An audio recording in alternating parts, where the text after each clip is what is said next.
Hello guys, जैसा कि कल के अपने चैप्टर में संकुलन क्षमता के बारे में हमने पढ़ा था, कल के टॉपिक में, जिसमें संकुलन क्षमता के बारे में हमने बताया था कि संकुलन क्षमता होती क्या है।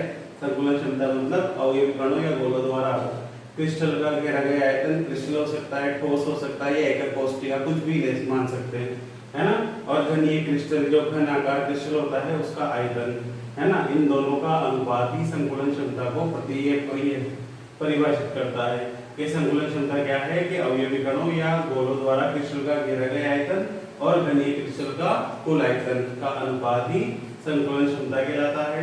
इसको हम अंग्रेजी में पैकिंग एफिशिएंसी कहते हैं, है ना।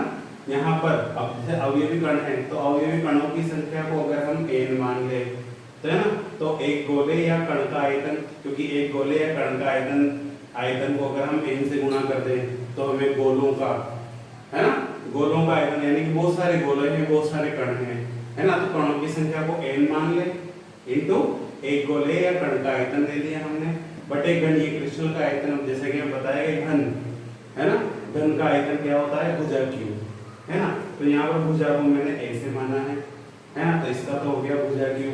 कणों की संख्या को n मान लिया। अब गोले या कण, क्योंकि हमें पता है कि कण जो है गोलाकार है, तो गोलाकार कण का आयतन जो है किसके आयतन के बराबर होगा, गोले के आयतन के बराबर। तो गोले के आयतन के बराबर है तो 4/3 पाई आर क्यूब, है ना। और जब परसेंटेज में इसको निकाल रहे हैं तो 100 से मल्टीप्लाई कर दो। तो इस तरीके से आप जो है यहाँ पर पैकिंग एफिशिएंसी संकुलन क्षमता को ज्ञात कर सकते हैं। अब जैसा कि हमने कल की क्लास में पढ़ा था, है ना, तो आज हम क्या करेंगे कि जो हमने इसके पहले सरल घनीय एकक कोष्ठिका, काय केंद्रित एकक कोष्ठिका, फलक केंद्रित घनीय एकक कोष्ठिका, तो इनके बारे में हमने जो है इनकी संकुलन क्षमता के बारे में पढ़ा था, जिसमें बताया कि सरल घनीय एकक कोष्ठिका में संकुलन क्षमता का मान कितना होगा, 52.4%, है ना। फलक केंद्रित घनीय एकक कोष्ठिका का जो है इसकी संकुलन क्षमता कितनी, 74% होगी। इसके अलावा काय केंद्रित घनीय एकक कोष्ठिका है तो इसकी संकुलन क्षमता कितनी होगी, 68%, 68%। तो इस तरीके से क्या है कि इनको हम आसानी से निकाल सकते हैं और इसकी डेरिवेशन जो है दे रखी है। सबसे पहले हम बात करते हैं सरल घनीय एकक कोष्ठिका के बारे में। देखा ध्यान से,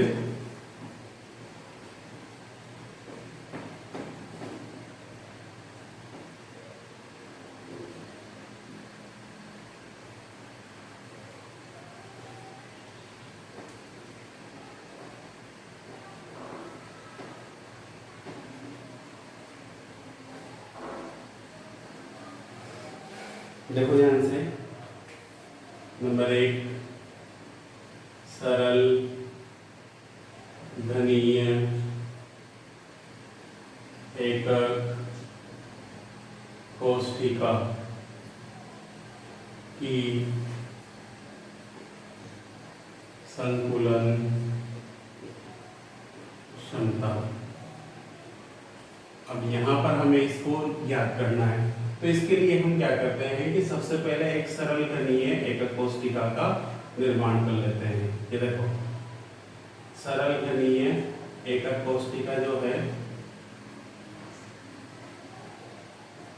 वह एकक कोष्ठिका जिसमें अवयवी कण सभी कोनों पर उपस्थित होते हैं। ये देखो 8 कोने हैं, तो 8 कोनों पर अगर अवयवी कण उपस्थित है तो इस प्रकार की एकक कोष्ठिका क्या कहलाएगी, सरल घनीय एकक कोष्ठिका। आप देखो जैसे ये अवयवी कण या गोले दिखाई दे रहे हैं आपको, ये गोले याद है किस तरीके से व्यवस्थित है, ध्यान से देखना कि मैं इसको ये ए बी सी डी, है ना, ये ई एफ, ये जी और ये एच, इसको इस तरीके से विभाजित कर देता हूँ। तो यहाँ पर देखना इसका एक फलक निकाल लो, ए बी सी डी, है ना, तो इसका मैंने यहाँ पर ये एक फलक निकाल लिया, फलक ए बी सी डी, ध्यान रखना है ना। अब इसमें जो अवयवी कण है ना, ये गोले, ये याद है किस तरीके से व्यवस्थित है, ध्यान से देखना कि ये कुछ इस तरीके से व्यवस्थित होते हैं। ये एक गोला, ये दूसरा गोला, है ना। फिर यहाँ पर देखो ये एक गोला,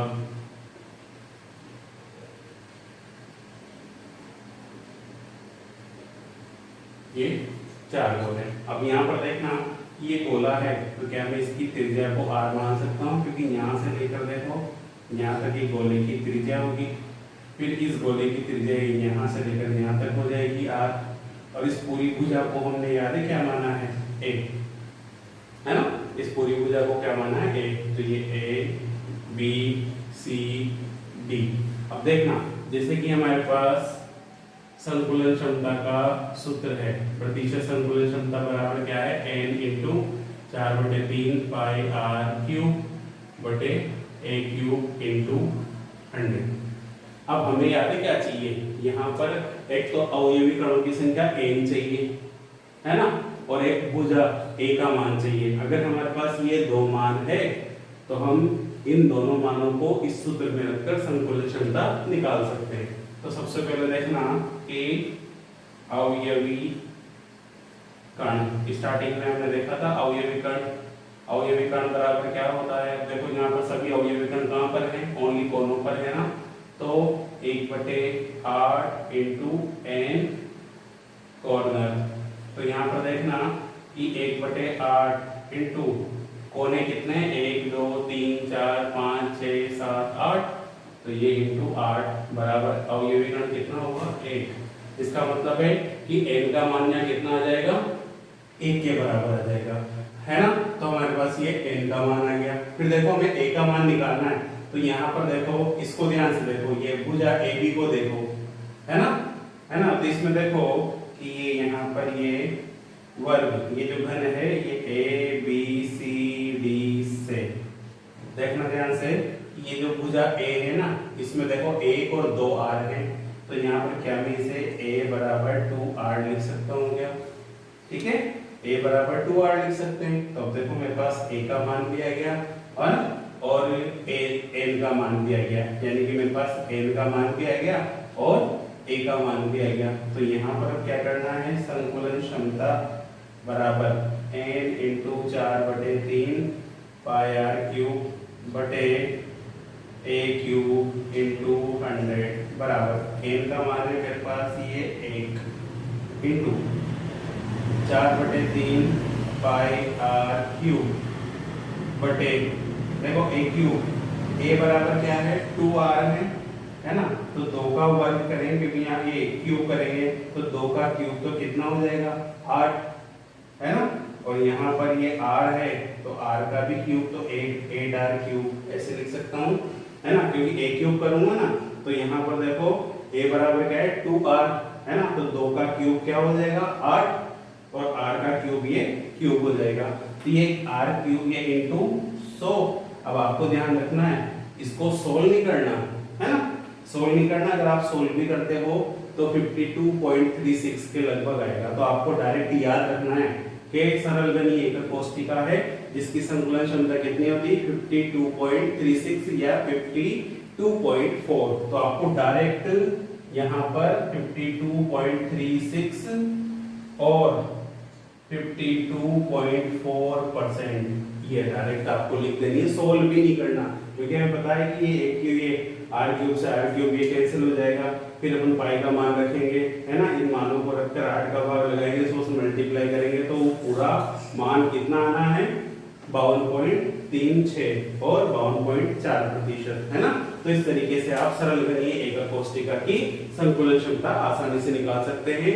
ये जो है अपने सिलेबस में जो है ये 2 बार बोर्ड एग्जाम में पूछी जा चुकी है ना। अब आपको एक चीज और ध्यान रखना है, कई बार क्या होता है कि एक सरल घनीय एकक कोष्ठिका की त्रिज्या और भुजा में संबंध पूछ लिया जाता है, तो आपको इस संबंध को भी ध्यान रखना है, क्योंकि इसके ऊपर कुछ न्यूमेरिकल आ जाते हैं कि एक सरल घनीय एकक कोष्ठिका की जो है भुजा यानी कि ये कोर की लंबाई a यानी कोर भुजा या कोर की लंबाई जो है इसका मान दे रखा है, तो इसकी त्रिज्या क्या होगी।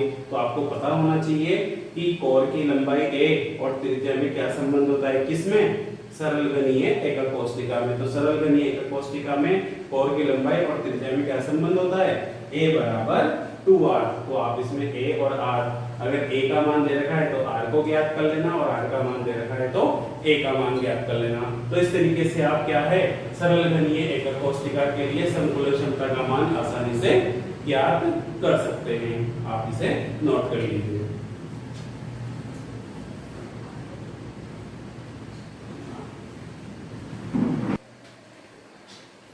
देखो इसके बाद जो हमारा अगला टॉपिक है वो है फलक केंद्रित घनीय एकक कोष्ठिका यानी एफसीसी की संकुलन क्षमता ज्ञात करना।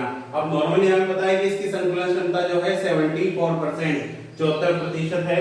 तो इसको हम कैसे निकालेंगे? देखो फलक केंद्रित घनीय एकक कोष्ठिका से मतलब पहले क्या है कि हम एक फलक केंद्रित घनीय एकक कोष्ठिका को यहाँ पर चित्रित कर लेते हैं। ये देखो ये फलक केंद्रित घनीय एकक कोष्ठिका मतलब एक ऐसी एकक कोष्ठिका जिसमें अवयवी कण सभी कोनों के साथ साथ प्रत्येक फलक के केंद्र में भी, देखो ये एक फलक, ये दो फलक, ये तीन फलक, ये चार फलक, ये आगे वाला फलक ये यहाँ पर, और वो जो पीछे वाला फलक दिख रहा है उसको हम यहाँ पर ऐसे शो कर देते हैं, है ना।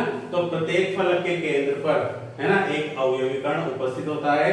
तो इस प्रकार की एकक कोष्ठिका जो है फलक केंद्रित घनीय एकक कोष्ठिका कहलाती है, जिसमें अवयवी कण सभी कोनों के साथ साथ प्रत्येक फलक के केंद्र में भी उपस्थित होता है। तो यहाँ पर देखना कि इसमें से ये इसको आप नेम दे दो A B C D E F G और ये एच।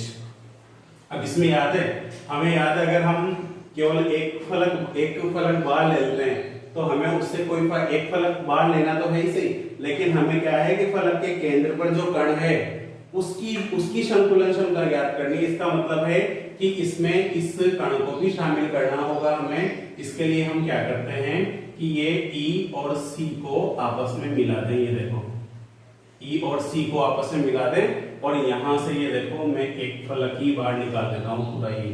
ये मैंने फलक बाहर निकाल लिया, कौन सा? B E F C। ये B E F C।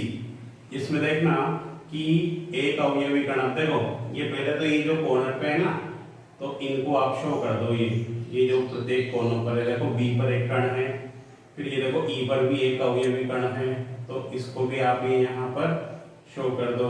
फिर देखो C पर भी एक अवयवी कण है, ये मैंने C को भी ये शो कर दिया, है ना।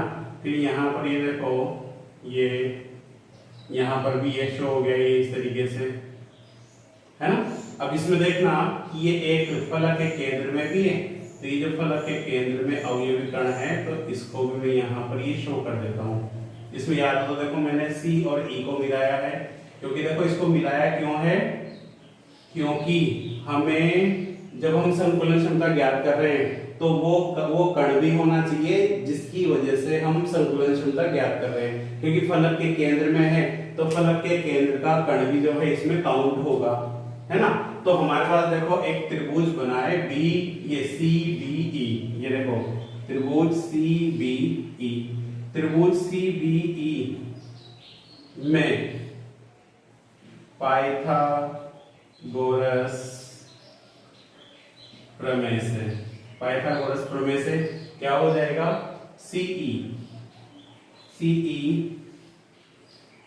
सीई बराबर, क्या मैं इसको ऐसे लिख सकता हूँ, root CA root BC plus BC square plus BE square. तो यहाँ पर देखना कि इसका मान तो हो गया A के बराबर, ये इसका मान जो है यहाँ पर ये भी A के बराबर हो गया। ये देखो ये A, ये A, ये A, ये A, ये सब A के बराबर है। ये देखो त्रिकोण की लंबाई है ना सब A के बराबर है। तो हमारे पास देखो BC का मान है, BE का मान है, लेकिन EC का मान या CE का मान नहीं है ना। तो इसमें देखो इसका सबसे पहले हम C का मान निकाल लेते हैं। यहाँ पर ये CE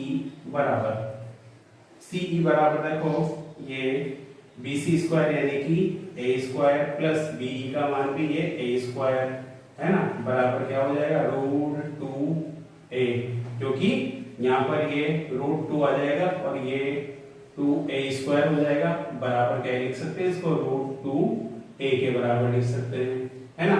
और यहाँ पर देखो ध्यान से कि यहाँ पर ये CE, देखो ये एक गोला आ रहा है ना तो इसकी त्रिज्या होगी यहाँ पर ये R। अब यहाँ पर ये देखो पूरा गोला है तो एक R तो यहाँ पर है और एक R ये यहाँ पर हो गया, है ना। क्योंकि ये पूरा गोला है तो इसमें दो त्रिज्या होगी, फिर ये गोला है तो इसकी एक त्रिज्या ये होगी R। तो यहाँ पर देखो CE बराबर, तो क्या मैं CE बराबर 4R लिख सकता हूँ क्या, है ना।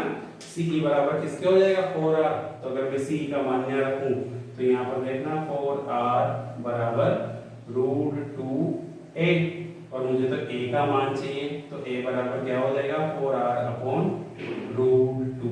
ये देखो a का मान मिल गया मुझे, है ना। a का मान प्राप्त होने के बाद मुझे अवयवी कण यानी कि n का मान निकालना है। तो अवयवी कण n, देखो फलक केंद्रित घनीय एकक कोष्ठिका है। फलक केंद्रित घनीय एकक कोष्ठिका से मतलब क्या है कि जिसमें अवयवी कण सभी कोणों के साथ साथ प्रत्येक फलक के केंद्र पर भी है ना। तो यहाँ पर 1/8 इंटू कोने कितने 8, तो कोनों पर 8 कण है, प्लस क्योंकि फलक ये कोनों का योगदान 1/8 होता है, जिसको मैंने पहले की वीडियो में बताया आपको। जिसने नहीं देखा है वो पुरानी वीडियो को देख ले ध्यान से, जिसको भी डाउट है मैं उसको दोबारा समझा दूंगा। फिर देखो फलक का योगदान कितना होता है 1/2 इंटू फलक कितने 6, तो यहाँ पर ये देखो 8 से तो 8 कैंसिल हो गया, इससे ये 3 बार, तो ये 1 + 3 बराबर 4। तो देखो यहाँ पर के अवयवी कण, तो फलक केंद्रित घनीय एकक कोष्ठिका में अवयवी कणों n की संख्या कितनी होती है 4, है ना। जिसको हमने पहले की जो वीडियो जब हमने चालू की थी एकक कोष्ठिका के बारे में बताया था, तब मैंने आपको उसमें क्लियर समझा रखा है। आप उसको देखना, अच्छी वीडियो को अच्छे से, आपको आसानी से समझ में आ जाएगा। तो यहाँ पर देखो कि हमने एक फलक केंद्रित घनीय एकक कोष्ठिका निकाली, जिसमें हमने क्या किया, एक फलक को चुना और उस फलक में से हमने क्या किया कि केंद्र में, फलक के केंद्र में जो कण है ना उसको शामिल करते हुए हमने CE को मिलाया। जरूरी नहीं है केवल CE को मिलाए, हम क्या चाहते तो BF को भी मिला सकते थे, है ना। ये FB को भी मिला सकते थे, कि अपने ऊपर डिपेंड करता है कि आप किसको शामिल करना चाहते हो, है ना। तो मैंने यहाँ पर मैंने इसको एक फलक को ये बाहर निकाल दिया, तो इसमें देखो ये अवयवी कण, ये अवयवी कण, ये अवयवी कण और ये अवयवी कण, ये देखो मैंने इस तरीके से शो कर दिए। अब बीच में एक कण आ रहा है, वो मैंने बीच में यहाँ शो कर दिया। फिर कोर की लंबाई a है, तो यहाँ पर देखो एक त्रिभुज बन रहा है पूरा, है ना। तो ये जो त्रिभुज बन रहा है, इस त्रिभुज में देखो त्रिभुज CBE में, तो इस त्रिभुज C में देखो CE, ये तो हो गया कर्ण, है ना। तो पाइथागोरस प्रमेय से C बराबर √BC² + BE², यहाँ पर BC और BE का मान a के बराबर है, तो ये a² और a², तो ये हो जाएगा 2a², है ना। और √2 और a² है, तो इसका वर्गमूल a के बराबर आ जाएगा। और CE बराबर यहाँ पर देखो CE में 1 2 3 4, क्योंकि यहाँ पर देखो एक गोला तो ये आ रहा है और एक गोला ये है जिसकी एक त्रिज्या है, इस गोले की भी एक त्रिज्या है, लेकिन इस गोले की देखो 2 त्रिज्या आएगी, इसलिए CE बराबर यहाँ पर हो जाएगा 4r। तो 4r बराबर क्या हो जाएगा, क्योंकि CE बराबर क्या है √2 है, तो मैंने CE का मान यहाँ पर रख दिया, ये है ना। तो यहाँ पर आप ये लिख सकते हो मान रखने पर, तो ये मान रखा, तो मान रखने पर 4r बराबर क्या हो जाएगा √2a और a बराबर क्या हो जाएगा 4r/√2। तो इस तरीके से यहाँ पर ये अवयवी कण n बराबर 1/8 इंटू 8 प्लस 1/2 इंटू 6, क्योंकि कोनों पर 8 कण होते हैं, फलकों पर 6 कण होते हैं, फलक का योगदान 1/2 होता है और कोनों का योगदान 1/8 होता है। तो n का मान आ गया मेरे पास, a का मान आ गया। अब मुझे करना क्या है कि ये संकुलन क्षमता, प्रतिशत संकुलन क्षमता बराबर क्या होती है n × 4/3 πr³ × a³ × 100। तो यहाँ पर देखो परसेंटेज पैकिंग एफिशिएंसी बराबर n का मान तो हो गया 4 इंटू 4/3 और ये πr³/a³। देखो a का मान क्या है 4r/√2, तो क्या मैं इसको ऐसे लिख सकता हूँ 4r/√2 into 4r/√2 into 4r/√2। a³ करना है तो मैंने 3 बार लिख दिया इसको a का मान, है ना। और ये इंटू 100। और जैसा कि मैंने आपसे कहा है कि आपको इसे सोल्व नहीं करना है, आप डायरेक्ट इसका मान लिख सकते हो 74%। तो इस तरीके से ये देखो फलक केंद्रित घनीय एकक कोष्ठिका की संकुलन क्षमता आप आसानी से निकाल सकते हो। तो देखो एक दूसरा पार्ट ये है जो भी आपसे एग्जाम में पूछा जा सकता है। और फिर इसमें देखो आपको एक चीज ध्यान रखना है कि जो भुजा या कोर की लंबाई a और त्रिज्या r में संबंध आपसे यहाँ पर भी न्यूमेरिकल वन पूछा जा सकता है छोटा, कि जैसे एक फलक केंद्रित घनीय एकक कोष्ठिका की कोर की लंबाई 3 या 3.4 नैनोमीटर है, तो उसकी त्रिज्या क्या होगी। तो आपको पता होना चाहिए कि त्रिज्या और कोर की लंबाई में क्या संबंध होता है। तो a बराबर क्या होता है 4r/√2। तो आपको a का मान दे रखा है, तो आप r का मान आसानी से ज्ञात कर सकते हो। तो आपको ये रिलेशन भी अच्छे से ध्यान रखना है। इनके जो रिलेशन है ना, इनसे जो है कई सारे न्यूमेरिकल वगैरह आपसे पूछे जा सकते हैं। बाकी डेरिवेशन जो है, डेरिवेशन आपसे पूछ ले, सिर्फ 2 की पूछ सकता है। काय केंद्रित घनीय एकक कोष्ठिका की कभी भी अभी तक कोई डेरिवेशन नहीं पूछी है, अभी तक कभी भी नहीं पूछा है। लेकिन इनकी जो है संकुलन क्षमता डायरेक्ट पूछ ली गई है। तो आपको संकुलन क्षमता तो सबकी ध्यान रखनी है, फिर वो चाहे सरल घनीय हो, है ना, काय केंद्रित हो या ये फलक केंद्रित हो, कैसा भी हो, आपको सबकी संकुलन क्षमता डायरेक्ट याद रखनी है। तो आप इसे देखो, और इससे रिलेटेड अगर कोई भी डाउट है तो आप मुझे कमेंट बॉक्स में या फिर पर्सनल चैट पर आप मुझे पूछ सकते हो।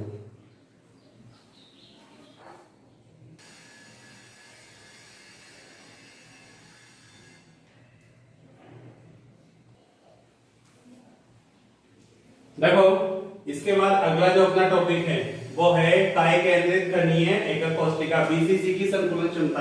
अब देखो, बीसीसी की संकुलन क्षमता अगर हमें याद करनी है तो हमें ये जो केंद्र पर जो कण है, बीसीसी का मतलब वह एकक कोष्ठिका जिसमें अवयवी कण सभी कोनों के साथ साथ एक अवयवी कण कोष्ठिका के केंद्र में भी उपस्थित होता है, तो वह बीसीसी काय केंद्रित घनीय एकक कोष्ठिका कहलाती है।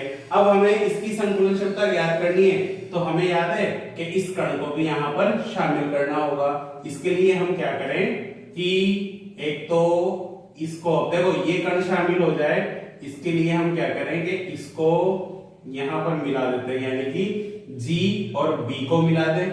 अब देखो ये पूरा एक त्रिभुज नहीं बन रहा है यहाँ पर, इसके लिए हम क्या करें, B और H को भी मिला देंगे। देखो है ना, यहाँ पर हमारे पास ए बी का मान a, ये भी a है, यहाँ पर ये a है, ये यहाँ पर a है ना, ये a, ये a, ये a, ये a हो जाएगा, ये a हो जाएगा, ये a है, ये a है ना। तो यहाँ पर देखो कि हमारे पास देखो कि ये GH, हमें यहाँ पे देखो एक त्रिभुज मिल रहा है यहाँ पर GHB। तो यहाँ पर ये देखो एक त्रिभुज को बाहर निकाल लो, ये मैंने एक त्रिभुज बाहर निकाल लिया जिसका नाम है GHB, है ना। तो इसमें देखना कि एक तो ये अवयवी कण यहाँ पर ये हो जाएगा एक इस कोने पर है, फिर यहाँ पर ये हो जाएगा एक, ये यहाँ पर हो जाएगा अवयवी कण, ये देखो है ना, और एक ये 20 सेंटर में एक अवयवी कण हो जाएगा ये। तो देखो ये G और B है ना, तो यहाँ पर ये देखो इसका मान ये HB का मान नहीं है मेरे पास, सिर्फ यहाँ पर GH का मान है। देखो ये GH या HG का मान है मेरे पास, जो कि A के बराबर है। अब इसमें देखो मेरे पास GB का मान भी नहीं है और HB का मान भी नहीं है। तो सबसे पहले हम क्या करें कि ये त्रिभुज, ये जो त्रिभुज दे रखा है ना, ये HAB, तो इसमें देखो हमारे पास AH और AB का मान है, तो इससे तो हम HB का मान निकाल लें, और HB का मान निकालने के बाद हम GB का मान निकाल लेंगे आसानी से। तो सबसे पहले देखो यहाँ पर त्रिभुज ये HAB से, तो वही पाइथागोरस प्रमेय से, तो यहाँ पर क्या है कि कर्ण तो ये हो जाएगा, तो ये देखो HB बराबर क्या हो जाएगा, root AH square plus AB square. तो यहाँ पर देखो HB बराबर मेरे पास देखो H का मान है A, तो ये हो जाएगा A का स्क्वायर, और AB का मतलब भी ये A का स्क्वायर, तो ये हो जाएगा यहाँ पर रूट 2A लिख सकता हूँ डायरेक्ट, क्योंकि यहाँ पे 2A स्क्वायर हो जाएगा, रूट 2A स्क्वायर, तो A स्क्वायर का रूट क्या हो जाएगा A, है ना। तो यहाँ पर ये HB बराबर क्या हो जाएगा, रूट 2A के बराबर। तो देखो मेरे पास HB का मान आ गया, तो मैं ये HB का मान यहाँ पे रख देता हूँ रूट 2A। ओके, अब देखो अब मुझे GB का मान निकालना है, तो अपन GB का मान निकाल लें। तो यहाँ पर देखो त्रिभुज ये GHB से, त्रिभुज जी एच बी से क्या हो जाएगा, ये जी बी बराबर रूट जो है G H square plus H B square. तो यहाँ पे देखो जी बी बराबर रूट जी एच यानी कि ए स्क्वायर, क्योंकि जी एच का मान तो ए के बराबर है, प्लस यहाँ पर ये रूट 2a का स्क्वायर। तो ये यहाँ पर जी बी बराबर देखो क्या हो जाएगा, ये ए स्क्वायर प्लस 2a स्क्वायर बराबर क्या हो जाएगा, रूट 3 और ये a, क्योंकि a स्क्वायर और 2a स्क्वायर 3a स्क्वायर हो जाएगा और a स्क्वायर का रूट क्या हो जाएगा a। तो जीबी का मान क्या हो गया हमारे पास, रूट 3a। तो यहाँ पर ये देखो जीबी बराबर हो जाएगा रूट 3a, है ना। और यहाँ पर देखो ध्यान से कि ये जीबी बराबर ये एक आर, ये यहाँ पर ये देखो आर आर और एक ये आर, तो यहाँ पर जीबी बराबर क्या हो जाएगा 4r। तो यहाँ पर मान रख दो, मान रखने पर तो यहाँ पर क्या हो जाएगा 4r बराबर रूट 3a, और a का मान निकालना है मुझे, तो 4r अपॉन रूट 3, है ना। तो ये a का मान आ गया मेरे पास। फिर देखो यहाँ पर अवयवी कर्ण निकाल लो, अवयवी कर्ण यानी कि n बराबर, अब देखो काय केंद्रित घनीय एकक कोष्टिका है तो 8 कोनों पर, तो 1/8 इंटू 8 प्लस एक केंद्र में, और केंद्र का योगदान 1 होता है। तो यहाँ पर 8 से 8 कैंसिल हो जाएगा, तो 1 प्लस 1 बराबर कितना हो जाएगा 2। तो n का मान कितना हो गया 2, a का मान कितना हो गया 4r अपॉन रूट 3। तो यहाँ पर देखो अब हमारे पास इसका एक सूत्र है, तो ये परसेंटेज पैकिंग एफिशिएंसी संकुलन क्षमता बराबर n इंटू 4/3 पाई r क्यूब बटे a क्यूब इंटू 100।